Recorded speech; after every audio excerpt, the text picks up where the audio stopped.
Means time मतलब होता है समय, एक्शन मतलब निर्णय। अगर हम कोई भी वर्क करते हैं उसमें समय लेते हैं ना, समय लगता है ना कोई भी वर्क करने में, खाते हैं पीते हैं कोई काम भी करते हैं उसमें भी समय लगता है। अब हम उसका निर्णय भी लेते हैं कि हमको क्या करना है। जैसे अभी तुम लोग पढ़ने आए तो निर्णय लिए ना कि हमको 3 बजे जाना है कि 4 बजे जाना है, ठीक है, तो हम उसी को क्या बोलते हैं, टेंस। अब इसी समय को हम 3 भागों में डिवाइड कर देते हैं, पास्ट, प्रेजेंट और फ्यूचर।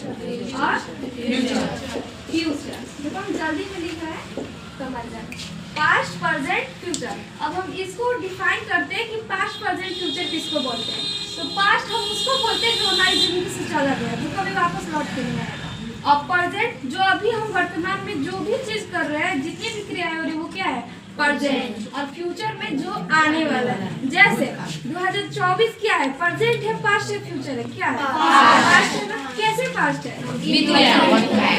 2024, 23, 22, 21 ये सब क्या है, पास्ट है ना। ये कभी वापस रिटर्न आने वाला है, आने वाला है, तो वो क्या है, पास्ट। अब प्रेजेंट में क्या आ जाएगा, प्रेजेंट में सिर्फ एक चीज आएगी, 2025।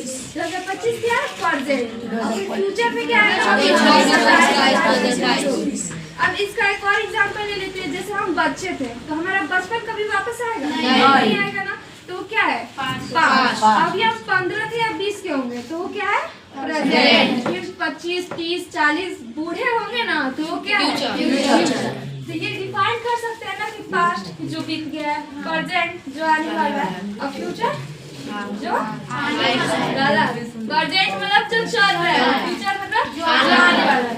जैसे अभी तुम लोग यहाँ इतने शांत बैठे हो, इसके पहले शांत बैठे थे नहीं, तो क्या है, पास्ट। अभी शांत बैठे हो, मेरी बात सुन रहे हो, तो वो क्या है, प्रेजेंट। और फिर मेरे जाने के बाद शायद हल्ला करो, फ्यूचर। जैसे अभी लाइट है तो वो क्या है, प्रेजेंट। प्रेजेंट में और क्या बताओ, क्या हो सकता है, बोलो प्रेजेंट का कोई भी एग्जांपल बताओ। जैसे हम तुमसे बातें कर रहे हैं ना तो क्या है, प्रेजेंट है ना।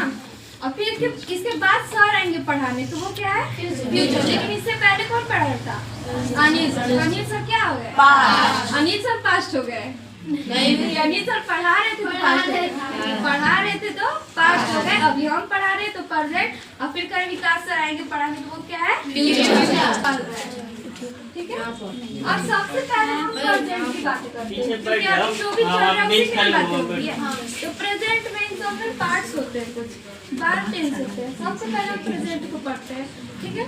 तो प्रेजेंट में क्या आता है, सिंपल प्रेजेंट टेंस। क्या आता है, सिंपल प्रेजेंट।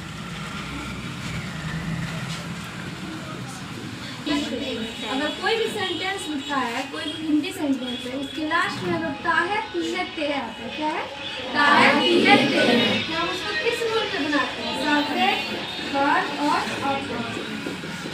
सबसे पहले हमको समझना पड़ेगा कि सब्जेक्ट किसको कहते हैं, वर्ब किसको कहते हैं और ऑब्जेक्ट किसको कहते हैं। तो वर्ब क्या है, जो भी हम काम करते हैं, जितनी भी काम होते हैं वो सब क्या होते हैं, वर्ब। जैसे खाना पीना, रोना, हंसना, बोलना, ये सब एक काम है ना, तो ये क्या है, वर्ब। लेकिन इन सब कामों को कोई तो करता होगा ना। जैसे हम वो बात कर रहे हैं तुमसे या फिर हम तुमको पढ़ा रहे हैं, तो बात करना या फिर पढ़ाना ये सब क्या है, वर्ब। लेकिन इन सब काम को कौन कर रहा है, हम कर रहे हैं, तो हम क्या हो गए, सब्जेक्ट। क्या हो गए, सब्जेक्ट।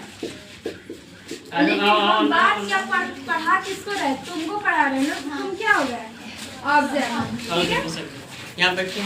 जैसे हम एक और एग्जांपल ले लेते हैं। जैसे हमारी माँ घर पे खाना बनाती है, ठीक है, तो हमारी माँ जो है खाना बनाने का काम करती है, तो वो क्या है, सब्जेक्ट। और किसके लिए बनाती है, परिवार के लिए, बच्चों के लिए, तो वो बच्चे और परिवार क्या हो गए, ऑब्जेक्ट। और माँ का क्या है, उनका काम क्या है, खाना बनाना, तो खाना बनाना क्या हो गया, वर्ब। तो इससे क्या समझे, करता है वो सब्जेक्ट है, जिस पर होता है वो ऑब्जेक्ट, और उन दोनों के बीच होता है क्या, वर्ब। क्या है, वर्ब। खाना पीना, रोना, हंसना, लिखना, बोलना, पढ़ना, ये सब क्या है, वर्ब होता है। तो इसी पे हम टेंस बनाते हैं।